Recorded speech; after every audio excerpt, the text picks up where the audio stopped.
전에 크리스찬 투데이라는 신문에 아주 재미있는 글이 하나 제게되어 있는 것을 보았습니다. 이런 글인데요. 우리 천국에는 성경 10번 읽어가지고는 성경 보았다는 말도 못 꺼냅니다. 100번 정도 읽으면 그놈 성경 좀 읽었구나 합니다. 한 100번, 200번 읽었다 싶으면 그놈 성경 공부시키면 좀 이해하겠구나 합니다. 우리 뒷집에 얼마 전에 천국에 새로운 사람이 있었는데 성경 300번 읽었다고 자랑하다가 천사들과 성경 인물 빙고 게임하다가 엄청난 창피를 당하고 다시는 성경 많이 읽었다는 말을 안 합니다. 요전에 성경 600번 읽은 권사님이 예수님 앞에서 성경 외우다가 글씨 하나 틀려서 무지 혼났습니다. 그런데 어느 날 일이었습니다. 예수님이 허허 웃으시면서 이렇게 성경을 잘하는 자가 누구냐며 하늘이 떠나가라 칭찬하시는 것이었어요. 그래서 나는 그 사람이 성경을 한번 1000번 정도 읽었나 생각했습니다. 아니었습니다. 초신자였습니다. 그는 겨우 성경 한 번 읽고 사고로 죽어 천국에 온 사람이었습니다. 예수님께서 그에게 물었습니다. 성경에 대해서 이야기해보거라. 그러자 그가 떨리는 목소리로 이렇게 이야기하는 것이었습니다. 성경은 그저 사랑입니다. 그러자 예수님이 그를 쓰다 안아주시며 내가 성경을 제대로 아는구나 하시며 칭찬하셨던 것입니다. 나는 성경 1000번 읽은 사람도 이런 이야기하는 것을 잘 들어보지 못했습니다. 천국에는 성경을 얼마만큼 많이 읽어야 하는가 중요한 것이 아니라는 것을 그제야 깨달았습니다. 여러분 깨달으셨어요? 성경 많이 읽는 것 중요한 것이 아니라 핵심을 정확하게 읽어야 하는 것입니다. 성경을 많이 한다는 말은 이제는 정말 사랑하고 하나 되는 사람이 되어야 한다는 기운을 이제 내가 알아듣고 행하는 것입니다. 우리가 예수 그리스도를 영접하고 예수님 안에 있을 때 우리 안에 기적이 일어나는데 그 기적 중의 기적이 이제는 사랑하는 사람이 되고 하나 되는 사람이 된다는 것입니다. 예수님께서 요한복음 17장에 제자들을 위해서 마지막 하나님께 기도하실 때 그때 예수님께서 기도 중에 가장 많이 기도하시고 강하게 하나님께 기도하셨던 기도가 제자들이 사랑하며 하나 되게 해달라는 기도였어요. 오늘 여러분 이 사실 하나만이라도 기억하시기 바랍니다. 예수님께서 제자들을 위해서 마지막으로 기도하신 중에 가장 강조하시며 가장 많이 기도하신 내용이 하나 되게 해달라는 기도를 하셨다는 것입니다. 예수님이 왜 그렇게 하나가 되는 것을 그렇게 기도하셨을까요? 제자들에게 능력을 부어달라고 제자들이 큰 일을 행해달라고 간절하게 그렇게 기도하지 않고 하나가 되는 기도를 왜 그렇게 하셨을까요? 거기에는 까닭이 있습니다. 하나 되는 일은 하나님의 역사고 분열시키고 하나를 깨트리는 것은 사단의 역사이기 때문입니다. 여러분 우리가 바로 이런 영적 분별을 잘 해야 합니다. 지금 현재 우리는 아주 무서운 분열의 세상을 살고 있어요. 뉴스를 보든지 신문을 보든지 그 속에 계속해서 깨어지고 서로 대립하고 싸우고 그런 얘기가 보도되고 나오고 있어요.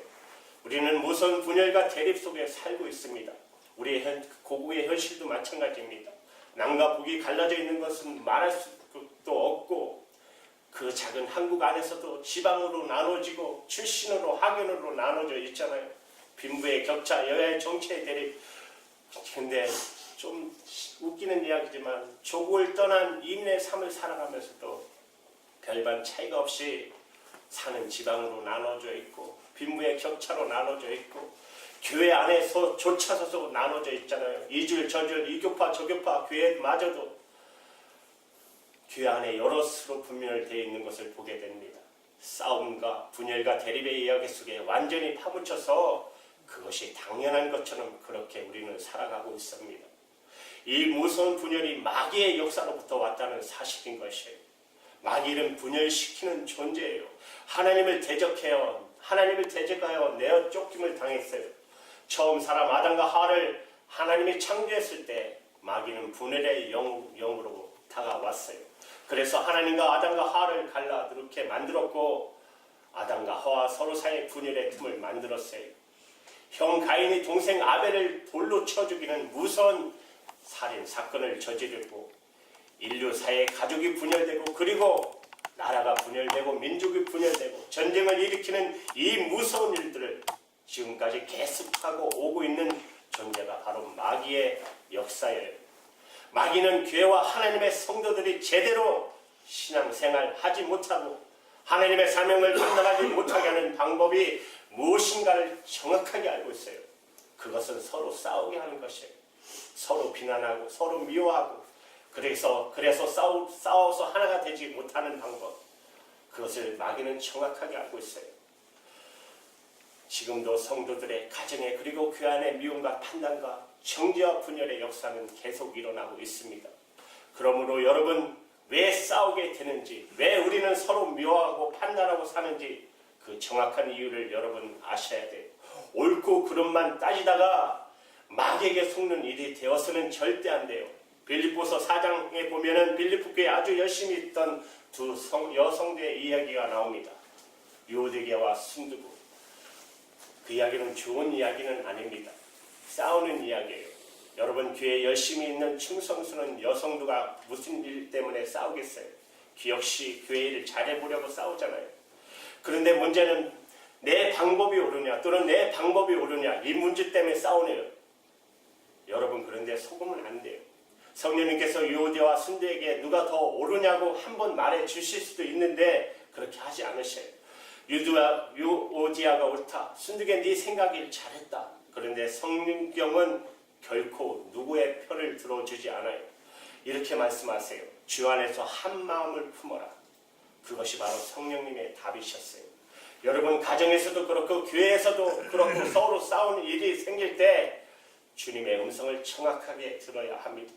마귀는 계속해서 내가 옳다, 상대방이 잘못이다, 누가 옳고 그른 것만 따지고 충동하고 그러지만 성령님은 일단 싸우는 것을 그만두고 하나됨을 지킨 다음에 그 다음에 문제를 풀라고 우리에게 말씀하시는 것을 잘 분별하셔야 합니다. 여러분, 한국교회 얼마나 하나님께서 은혜를 주셔서 얼마나 부흥이 됐습니까? 한국교회에 있어서 세계적으로 이미 유명한 교회들이 너무나도 많잖아요. 특히 무엇입니까? 기도의 열심, 새벽마다 부르짖는 기도가 끊이지 않잖아요. 봉사의 열심, 한국 교회가 자랑할 만한 것고 또 칭찬받아 마땅한 일입니다. 그런데 그렇게 열심을 내오면서도 싸우는 것이 얼마나 큰 죄인가, 얼마나 무서운 일인가 한가에 대해서는 아직도 제대로 깨닫지 못하고 있는 것 같아요. 교인들끼리 쉽게 화내고 서로 비난하고 판단하고 싸워요. 그게 얼마나 큰 죄인지를 모르기 때문입니다. 한국교회 교인들은 술, 담배 안 해야 되는 것은 정말 열심히 지키라고 해요. 그게 믿음이라는 거지. 또 하나, 얼마나 또 한국교회 자랑이 있습니까? 우리는 커피 한 잔 시켜놓고 기도하는 게 바로 한국 교인들의 모습이에요. 그럴 정도로 하나님 앞에서 신앙생활을 잘 보려고 열심을 내면서도 싸우는 것이 죄라는 것에 대해서는 이상할 정도로 마음이 없어요. 예수님께서 예배 드리러 올 때 형제에게 원망하는 작은 일 하나가 생각이 나도 다른 일도 아니에요. 형제가 원망할 일이라도 있다고 생각이 들면 그 재물을 하나님 앞에 놓고 그리고 먼저 가서 화해하고 와서 하나님께 재물 드리라고 말씀하셔요. 어떤 사람에게 원망할 만한 일이 있는데 해결하지 않고 예배하러 왔다면, 그렇다면 하나님 앞에 예배 드리는 거 다 소용없다는 그 말이에요. 하나님은 그런 마음의 예배를 안 받으신다요. 그럴 정도로 하나님께서는 용서하고 사랑하고 하나 된 일을 그렇게 중요하게 여기셨어요. 우리는 그 점을 정말 명심해야 합니다. 왜요? 분열하고 싸우는 것이 마귀의 역사이기 때문에 그런 것입니다. 예수님께서 제자들 하나하나가 되달라고 그렇게 기도하신 이유는 그것은 무서운 영적인 분별의 문제이기 때문에 그렇습니다. 예수님께서 하나님 앞에 기도하실 때 항상 우리가 하나 된 것 같이라는 표현을 쓰셨어요. 우리가 하나 된 것 같이, 22절에 우리가 하나 된 것 같이 저희도 하나가 되게 하려 함이니이다. 하나님이 하나 되신 분이십니다. 하나님의 속성 중에 가장 중요한 속성이 바로 하나됨의 속성이에요. 성부, 성자, 성령 하나님 한 분이 되셨어요. 하나님의 바로 속성이 하나 되시는 것이에요. 하나 되는 역사는 바로 성령의 역사예요.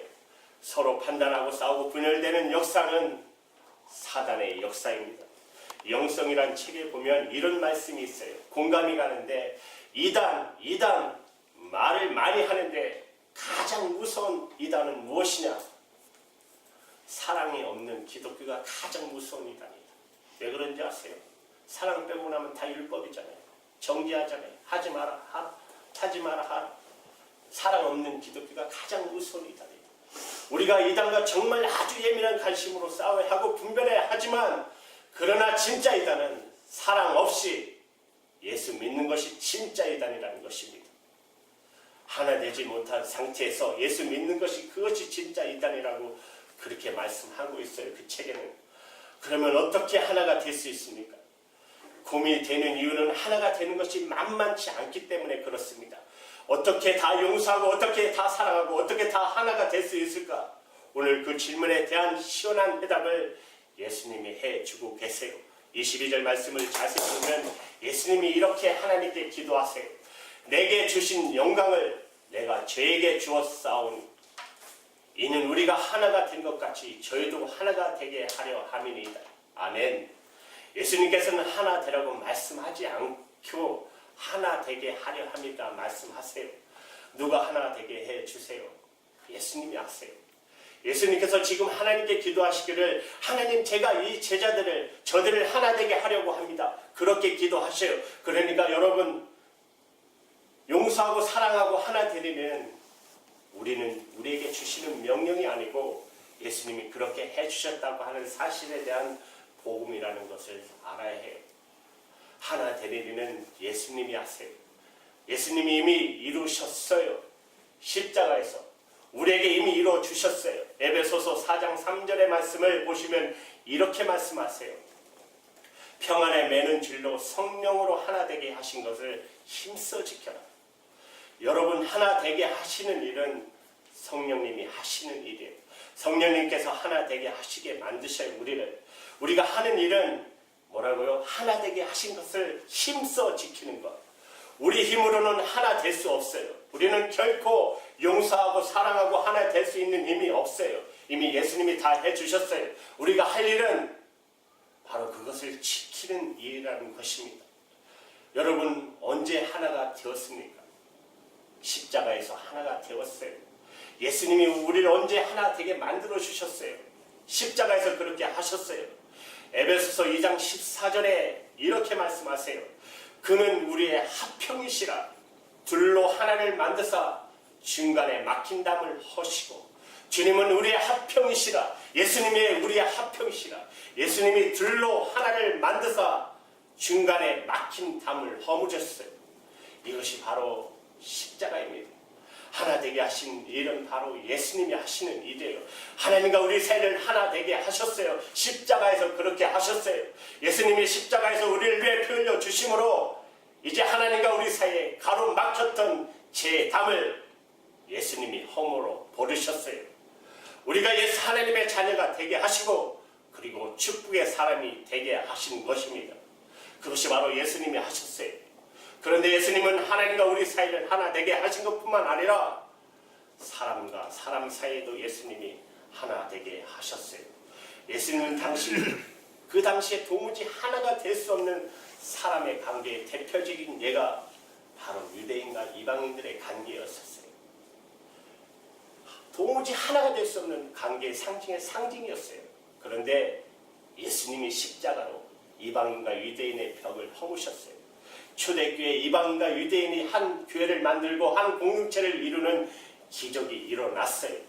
우리가 그 배경을 잘 알지 못할 때는 그냥 그 말씀을 덤덤히 읽지만 유대인과 이방인과의 관계를 이해하고 난 다음에는 바로 이것은 기적이에요. 여러분 아직도 예수를 모르는 유대인들은 이방인을 사람 취급하지 않아요. 솔직히 그들의 마음이. 예수 그리스도 안에서 우리 안에 일어나는 가장 놀라운 기적, 하나 될 수 없는 관계가, 용서 안 되는 사람이, 사랑할 수 없는 사람이 사랑하게 되고 용서하게 되고 하나가 되는 일입니다. 예수님의 제자 12명인데 별로 많지 않은 숫자잖아요. 그런데도 어쩌면 예수님은 그런 사람을 제자로 삼는지 하나 될 수 없는 아주 개성 강한 사람들이 그렇게 모였어요. 요한의 별명이 뭡니까? 우리의 자식이잖아요. 벼락을 내려 저들을 멸하라고 했던 아주 성질이 급한 사람 중에 하나잖아요. 베드로도 그렇잖아요. 성질이 급하고 불같잖아요. 그리고 너무나 다른 사람들, 그리고 너무 말을 쉽게 하고 따르는 안드레, 헤롯, 열렬 당원이었던 헤롯, 시몬이잖아요. 세리였던 마태, 의심 많았던 토마, 예수님 제 사람 한 사람 한 사람 면면을 살펴보면 예수 그리스도 안에서 하나가 되는 건 불가능해요. 예수 그리스도의 십자가와 성령의 역사로 그 제자들이 하나가 되면서 한 공동체가 되고, 그리고 세계를 향하여 복음을 전하는 역사를 이루게 하신 것이 바로 예수님이 하신 것입니다. 여러분, 하나가 되게 한 일은 바로 예수님이 하신 일입니다. 이 사실을 분명히 기억하셔야 합니다. 그래서 하나 되는 역사는 우리의 노력의 문제가 아니에요. 믿음의 문제인 것입니다. 아직까지 이 말이 잘 이해가 되지 않는 분도 계실지도 몰라요. 아마 성령님께서 그 점을 도와주실 줄 믿습니다. 믿음의 형제들, 교육자 보다 보니까 믿음의 형제 자매들과 대화하면 속에 있는 이야기를 할 때가 있어요. 아픔을 나눌 때가 있어요. 도무지 용서가 안 되는 사람을 도저히 사랑하려고 해도 사랑이 안 돼요. 그 사람은 동물과는 도무지 하나가 될 수가 없어요. 그렇게 안타까워하고 힘들어하는 분들이 있어요. 그러나 혹시 여러분 지금 이런 심정이라도 그 점 때문에 걱정하지 마십시오. 용서가 안 되고 사랑이 안 되고 도무지 하나가 안 되는 것 때문에 여러분 죄책감을 가지거나 두려워하지 마십시오. 왜? 안 되는 것이 바로 정상이니까. 우리 힘으로는, 우리의 능력으로는 다 용서할 수 없어요. 모든 사람 다 사랑할 수 없고 하나 될 수 없는 것 너무나 당연하기 때문에 그래요. 예수님이 십자가를 지신 것이요. 그래서 그것을 우리 주님이 해결해 주시겠어 예수님이 십자가가 있는 것입니다. 그러므로 용서가 안 되는 거 왜 문제예요? 하나가 안 되는 거 왜 자질의 문제가 돼요? 당연한 거죠. 여러분, 예수님만 믿으시면 되는 거예요. 하나 되게 해주시는 분은 예수님이고, 용서하게 해주시는 분도 예수님이고, 사랑하게 해주시는 분도 예수님이라는 사실을 여러분 믿으면 되는 것입니다. 그러면 기적이 일어나요. 여러분 자신이 너무나 잘 알잖아요. 그렇잖아요. 용서할 수 없고 사랑이 안 되고 하나가 안 되는 것이 나 자신인 걸 보면 여러분 너무나도 잘 알고 있잖아요. 그런데 용서가 되니 기적이고 사랑이 되니 기적이고 하나가 되니 기적인 것이죠. 그렇게 예수님이 해 주셔요. 그런데 문제는 어떻게 다 용서할 수 있나? 어떻게 다 사랑하면서 살 수 있나? 어떻게 하나가 되란 말인가? 이렇게 되면 문제예요. 왜? 이것은 믿음의 문제이기 때문입니다. 용서할 수 없다. 사랑이 안 된다. 하나 되는 것이 불가능해. 여러분, 이것도 믿음이에요. 믿음이 되어버린 사람은 예수님도 그를 어떻게 도와줄 수 없어요. 용서가 안 된다고 믿으니까 어떻게 다 사랑할 수 있느냐? 이렇게 믿으니까 하나가 될 수 없잖아. 사람인데 어떻게 다 하나가 돼? 이렇게 믿어버리면 그 다음에는 예수님이 어떻게 역사하지 못하세요. 내가 예수님 안에 있고 예수님이 내 안에 계시니 어떻게 싸울 수 있어? 이렇게 믿으면 반드시 주님은 그를 하야시킬 수 있어요. 하나 되게 하시는 것은 예수님이 하시는 것이에요. 주님의 십자가를 붙잡고 내가 진짜 예수님을 바라보면 도무지 하나 될 수 없는 사람과도 하나 되는 것이 바로 기적이에요. 도저히 도무지 사랑이 안 되는 사람을 사랑할 수 있으니 그게 바로 기적이죠. 그 기적을 날마다 경험하고 사는 저와 여러분이 되기를 축복합니다. 그런데 문제는 예수님이 하나 되게 해주실 수 있다는 사실을 안 믿으면 사람들끼리 모였으니 어쩔 수 없이 싸우고 사는 거지. 그러고 너와 나는 어차피 다른 존재인 걸 그렇게 생각하고 믿으니 주님이 역사를 못하세요. 주님이 역사를 안 해주시는 것이 아닙니다.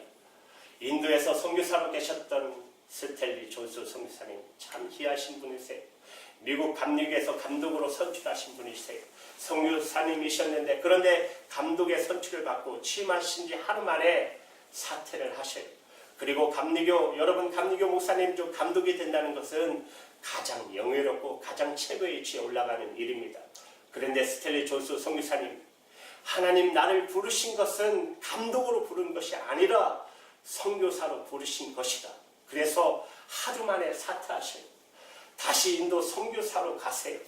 전 세계적으로 믿는 이들 믿지 않는 이들까지도 그 당시에 간디조차도 그가 영향을 받았고 존경했던 선교사님입니다.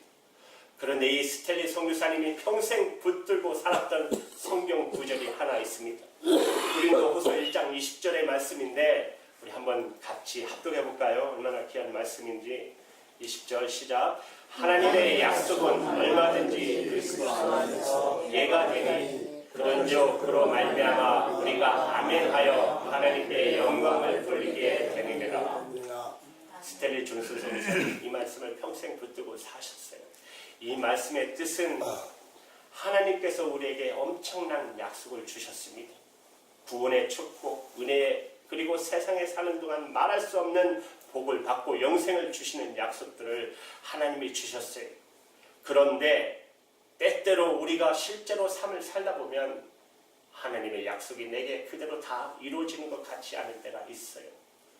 어떤 때는 내 삶 속에 어려움이 오고 또 숱한 문제들이 생기고 눈앞이 캄캄해질 때 상황은 점점 꼬여만 가고 하나님의 약속하신 것이 내 삶 속에 이게 이루어지지 않잖아. 이런 순간이 있다는 거예요. 그러나 예수 그리스도 안에서 반드시 하나님의 약속은 예만 될 뿐이지 아니오가 없다라는 것이에요. 예수 그리스도 안에서는 항상 하나님의 약속은 예만 된다는 것이에요. 아무리 상황과 여건이 어려워도 세상의 모든 사람들이 심지어 나 자신조차도 이제는 끝장이라고 말할 때 예수님은 아니야. 나는 너를 도와줄 거야. 내가 너를 구원하였어. 내가 너를 하나님의 자녀 삼았어. 내가 너와 함께 있어. 예수님께서는 하나님의 약속에 대해서 언제나 예, 아멘, 그렇습니다. 그렇습니다. 이렇게 대답하시는 분이라는 것입니다. 그리고 그대로 아멘하고 나가면 반드시 하나님께 영광을 돌리는 역사가 나타나게 된다는 말씀이에요. 그런데 스탠리 존슨 선교사님이 이 말씀을 그대로 경험되는 일이 69세 되는 해 69세의 뇌출혈로 쓰러지게 되셔요. 새벽 2시에. 새벽 7시까지 쓰러지신 목사님을 그때 7시에 발견하게 돼요.